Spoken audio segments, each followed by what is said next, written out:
नमस्कार मेरे साथियों।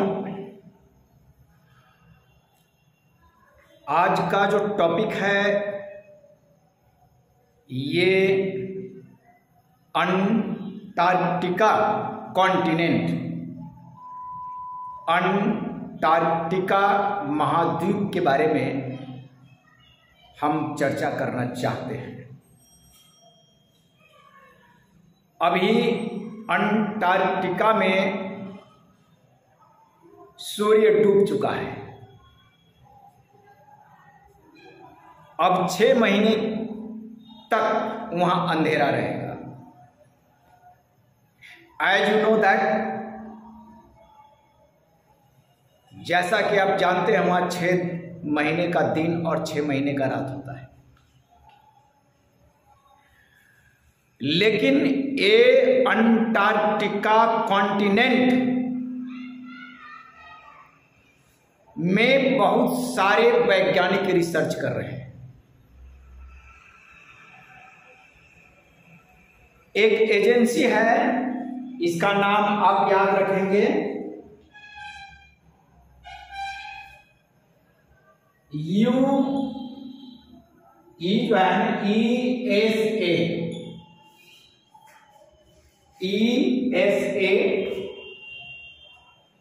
इसका फुल फॉर्म है यूरोपियन स्पेस एजेंसी।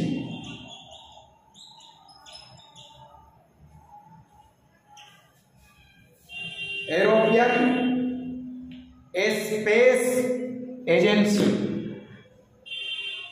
इसके 12 साइंटिस्ट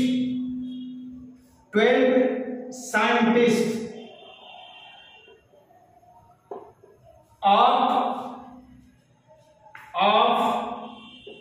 ESA अंटार्कटिका कॉन्टिनेंट में है और वहां पर वो रिसर्च कर रहे हैं। बड़ी खूबसूरत नजारा है और अभी सनसेट हुआ है, सूर्य वहां डूब चुका है। तो वहां का टेम्परेचर याद रखिएगा, temperature -80 degree Celsius, -80 degree Celsius पर ये साइंटिस्ट वहां रह रहे हैं।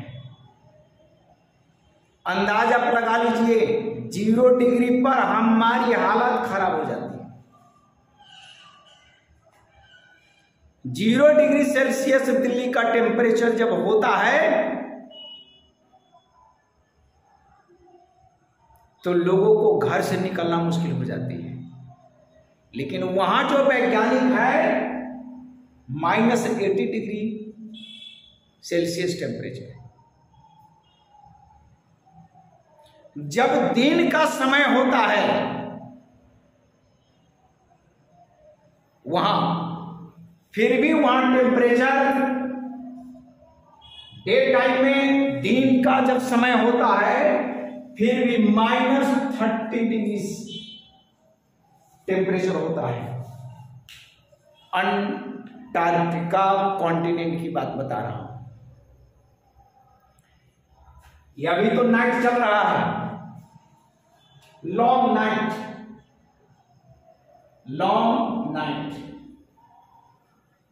लॉन्ग नाइट का मतलब 6 मंथ तक वहां सूर्य नहीं निकलेगा। 6 मंथ, ये ध्यान रखिएगा। और अभी लॉन्ग नाइट की बात चल रही है, ये लॉन्ग नाइट एंड 6 महीने।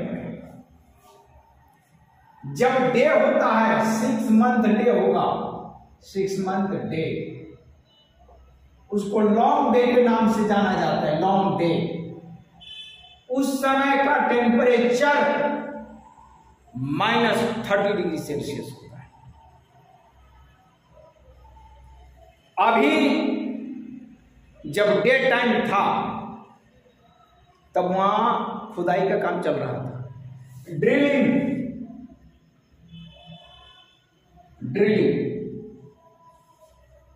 चल रहा था।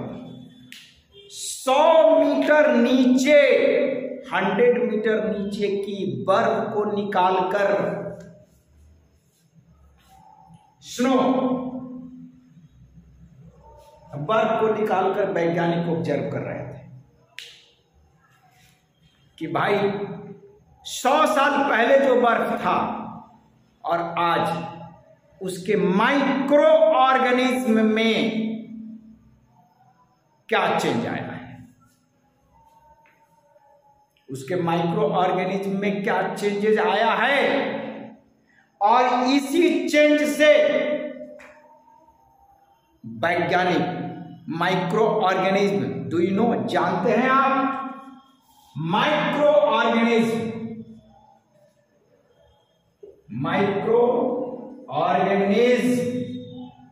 ये आपको बैक्टीरिया,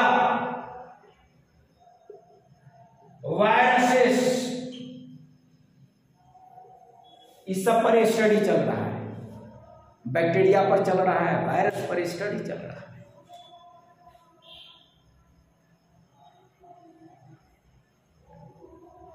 वैज्ञानिक ये जानना चाहता है कि 100 साल पहले, 200 साल पहले उस बैक्टीरिया और वायरस के जो जीनोम हैं, याद रखिएगा जीनोम कहने का मतलब डीएनए आरएनए, डीएनए और आरएनए पर स्टडी चल रहा है, डीएनए आरएनए पर स्टडी चल रहा है।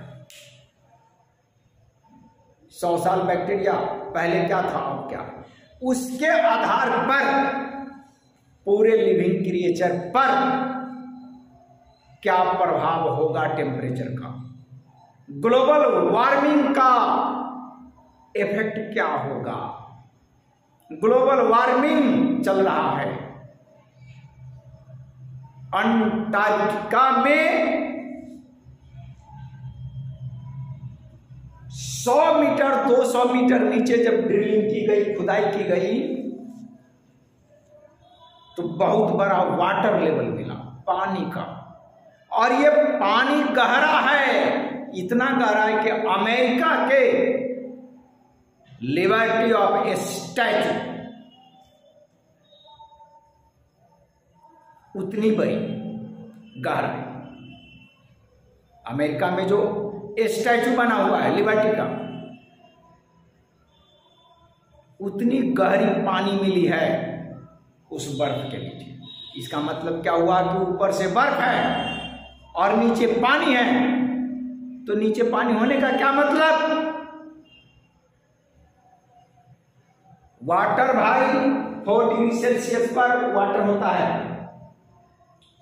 4 डिग्री सेल्सियस ये वाटर है, ध्यान रखिएगा।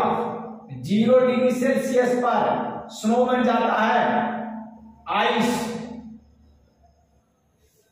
स्नो कहिए आइस कहिए। At 0 degree temperature, 0 degree Celsius temperature पर वाटर स्नो आइस में बदल जाए।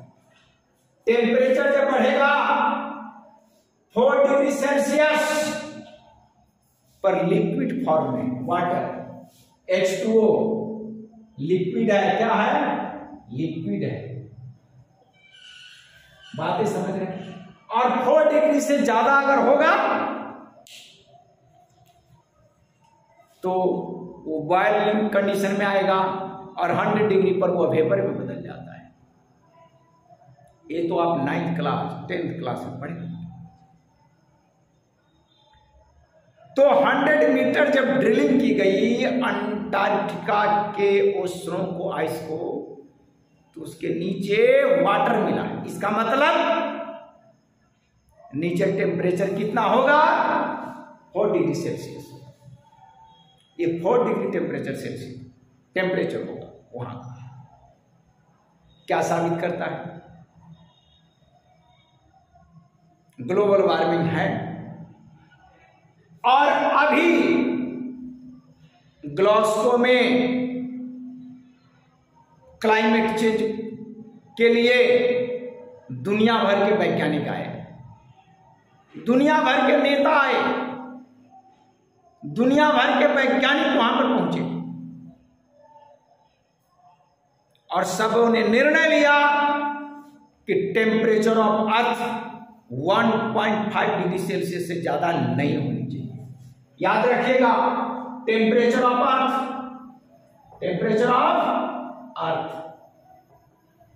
1.5 degree Celsius, not more than 1.5 degree Celsius. 1.5 degree Celsius से अर्थ का टेम्परेचर ज्यादा नहीं होनी चाहिए।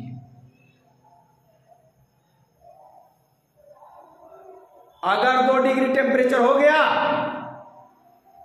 तो जितने भी आइस और ग्लेशियर्स आप देखते हैं सभी मेल्ट कर जाएगा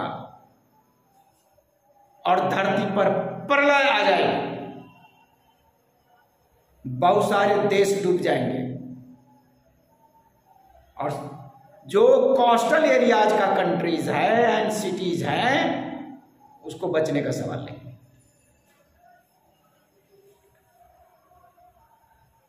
तो अंटार्कटिका कॉन्टिनेंट हमें भविष्य की सूचना देती है, भविष्य के बारे में, फ्यूचर के बारे में बतलाती है कि पूरी दुनिया में क्या हलचल होने वाला है। खास तौर पर ग्लोबल वार्मिंग के लिए वो वहां से चेतावनी मिलती है। इसलिए अंटार्कटिका कॉन्टिनेंट भविष्य की आहत है, भविष्य की सूचना देती है और वहीं से हम सारी चीज को ऑब्जर्व करते हैं। कुछ टॉपिक्स है जो आपको याद करने लायक है। धन्यवाद।